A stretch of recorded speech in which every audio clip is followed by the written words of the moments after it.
읽기로 함께 말씀 묵상하겠습니다. 제26장.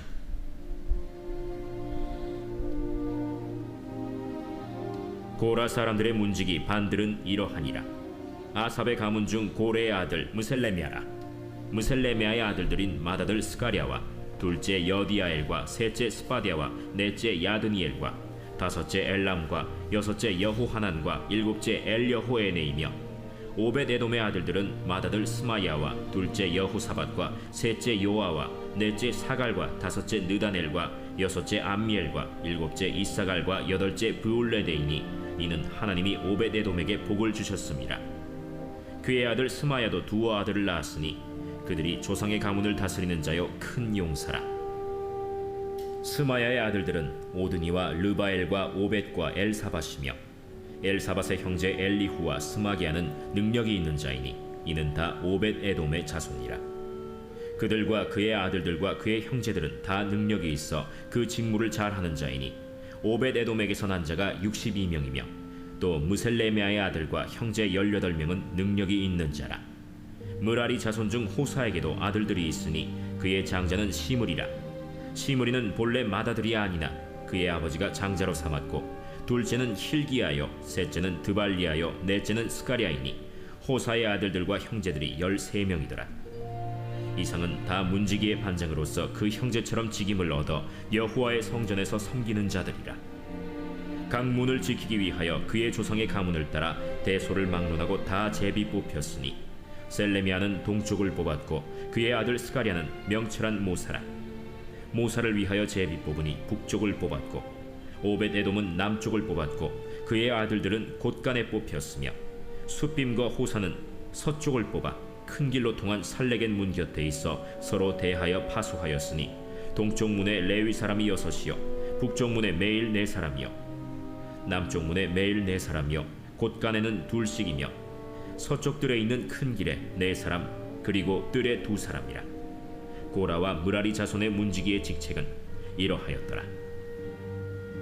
레위 사람 중에 아히야는 하나님의 전 곳간과 성물 곳간을 맡았으며 라단의 자손은 곧 라단에게 속한 게르손 사람의 자손이니 게르손 사람 라단에게 속한 가문의 우두머리는 여히엘리라.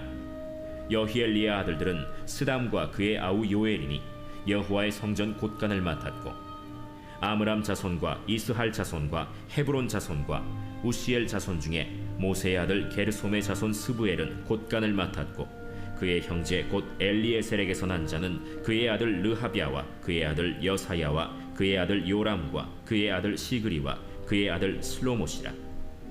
이 슬로못과 그의 형제는 성물의 모든 곳간을 맡았으니 곧 다윗 왕과 가문의 우두머리와 천부장과 백부장과 군대의 모든 지휘관이 구별하여 드린 성물이라.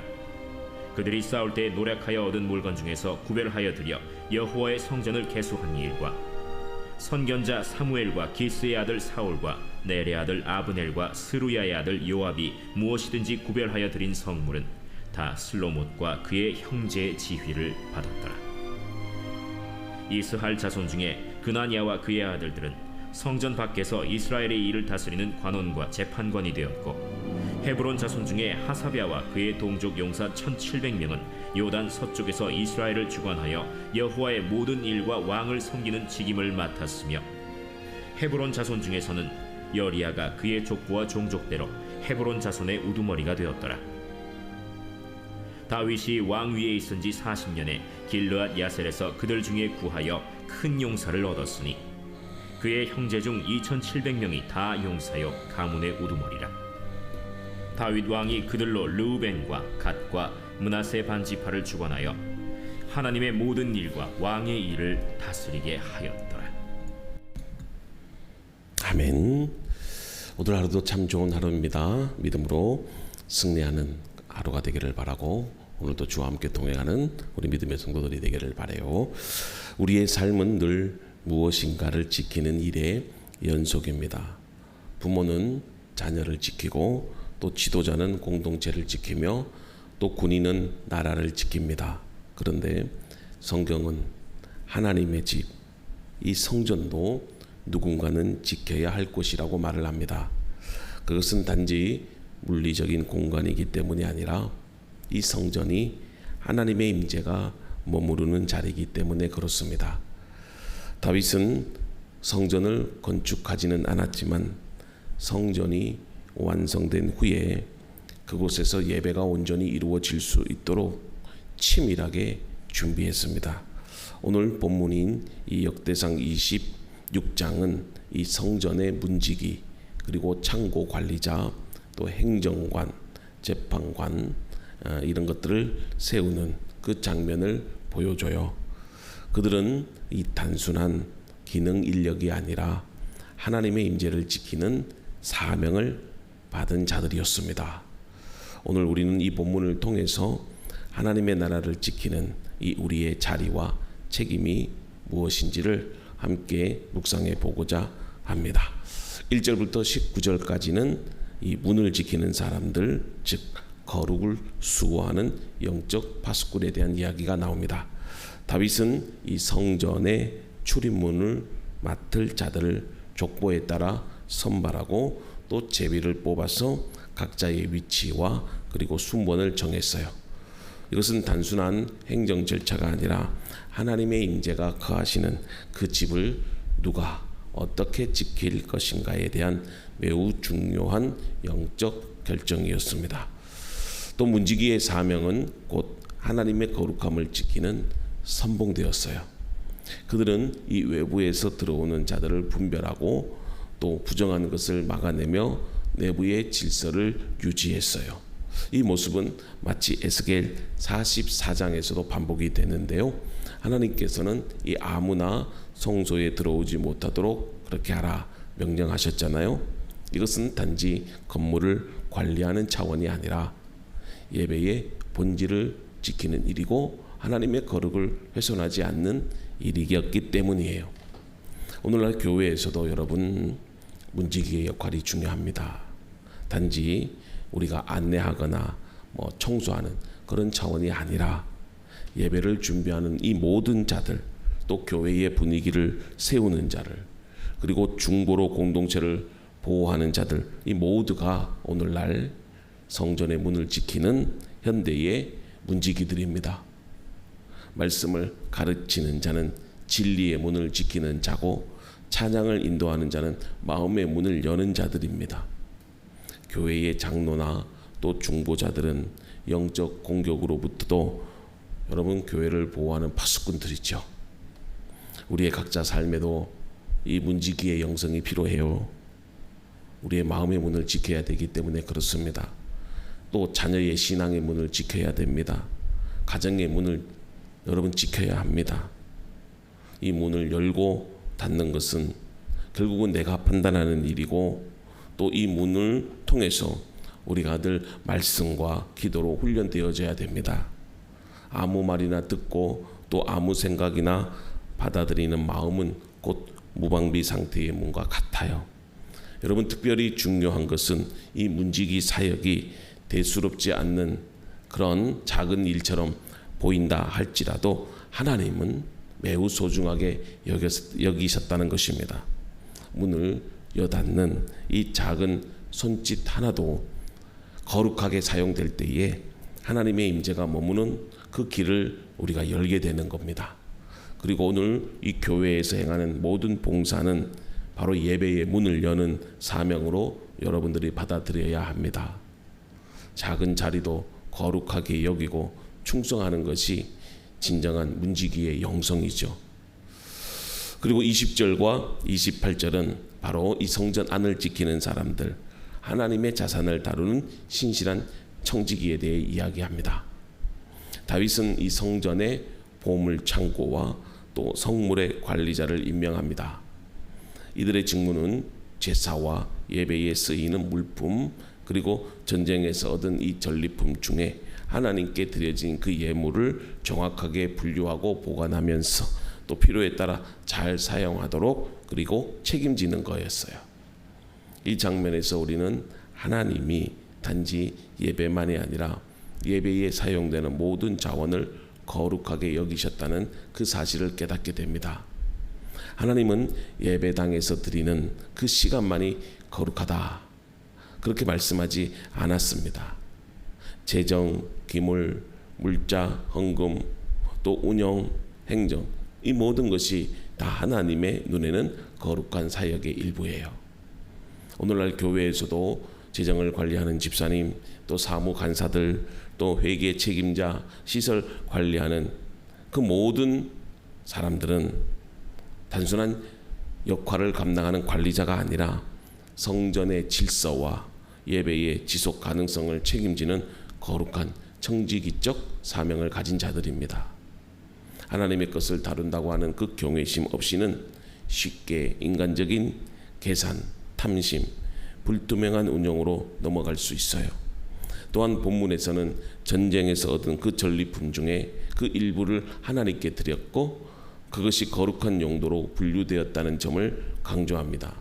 이는 우리의 삶 속에서 벌어들이는 수입, 또 인생의 열매, 그 성과가 내 것이 아닌 하나님께 드리는 것, 그 인식이 필요하다는 교훈을 주고 있어요. 그럴 때 우리는 참된 이 정직이적 삶을 살아갈 수 있게 되는 것입니다. 나아가 우리는 물질뿐만이 아니라 시간, 은사, 지식, 경험, 관계 등 모든 자원을 하나님께서 내게 맡기신 그 성물로 여겨야 됩니다. 내가 가진 영향력, 재능, 직장, 사회적 위치 모두를 통해 하나님께 영광 돌릴 수 있다면 그것은 성전에서의 사역이 되는 것이죠. 결국 성전 안을 지키는 자들은 보이지 않는 곳에서 이 예배가 온전히 드려지도록 토대를 만드는 사람입니다. 그들의 충성이 무너질 때 겉으로 드러나는 이 예배도 무너지게 되지요. 보이는 자리를 여러분 부러워하기보다 보이지 않는 자리에서 하나님을 위해 충성하는 마음이 더욱 귀하다는 사실이에요. 그리고 29절부터 32절까지는 바로 밖을 살피는 사람들, 즉 말씀의 정의를 삶으로 실천하는 자들에 대한 교훈의 말씀이에요. 성전 바깥, 즉 유다 온 지역에는요, 레위인 중에 그 일부가 재판관 또는 행정관 그리고 세무관 등의 그 역할로 파송이 돼요. 이들은 하나님의 성전을 넘어서 백성의 삶의 전체를 돌아보는 사역자들이었습니다. 다윗은 단지 종교적인 제도만 강화한 것이 아니라 하나님의 통치가 이스라엘 전역에 구현되도록 그 국가 시스템을 설계한 것입니다. 이들 가운데는 하나님을 경외하는 자, 지혜롭고 분별력이 있는 자들을 세웠어요. 그들은 억울한 자를 변호하고 또 분쟁을 중재하며 공의에 따라서 재판을 합니다. 이는 단지 행정적인 필요가 아니라 하나님의 성품인 공의와 자비가 바로 이스라엘 백성들의 공동체 안에서 실현되도록 하는 매우 신학적인 사건이었습니다. 오늘에도 이 유효적인 사명이 이 사명이 유효하지요. 교회가 예배만 잘 드리는 곳이 아니라 세상 속에서 하나님의 공의, 하나님의 사랑을 흘려보낼 수 있는 그런 파송 공동체가 되어져야 됩니다. 교회가 지역사회의 그 어려운 이들을 돌보고 또 약자의 소리를 대변하며 기독교적인 가치로 사회의 문화를 변혁시키는 그 사명을 감당할 때 진정한 성전의 영향력이 바깥으로 퍼져 나가게 되는 것입니다. 특별히 성도 한 사람 한 사람은 가정과 일터, 사회 속에서 밖을 지키는 하나님의 사람이죠.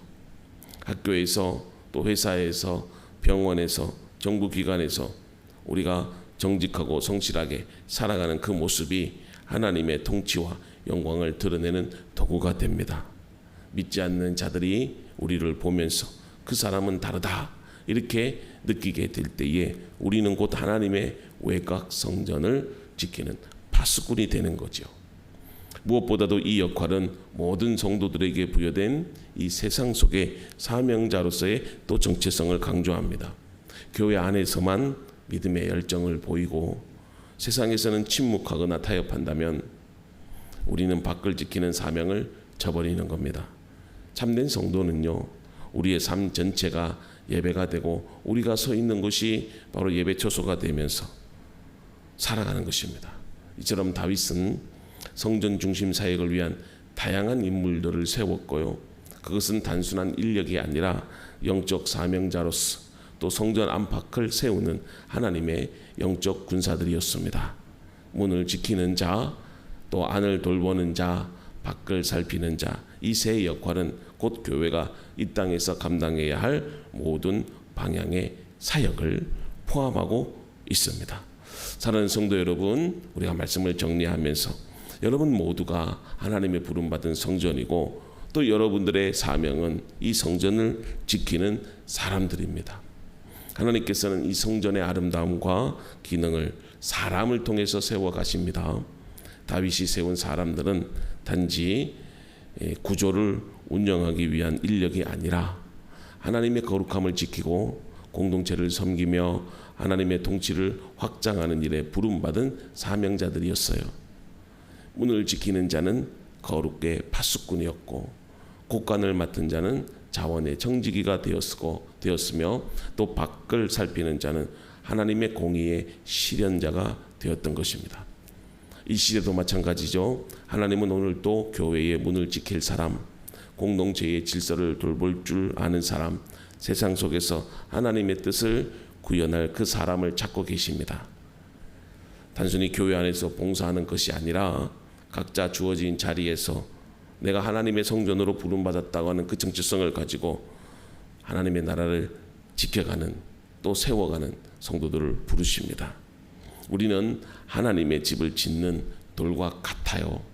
누군가는 기도의 돌이 될 것이고 또 누군가는 섬김의 돌이 될 것이고 또 헌신의 기둥이 될 것이고 사랑의 돌이 될 것입니다.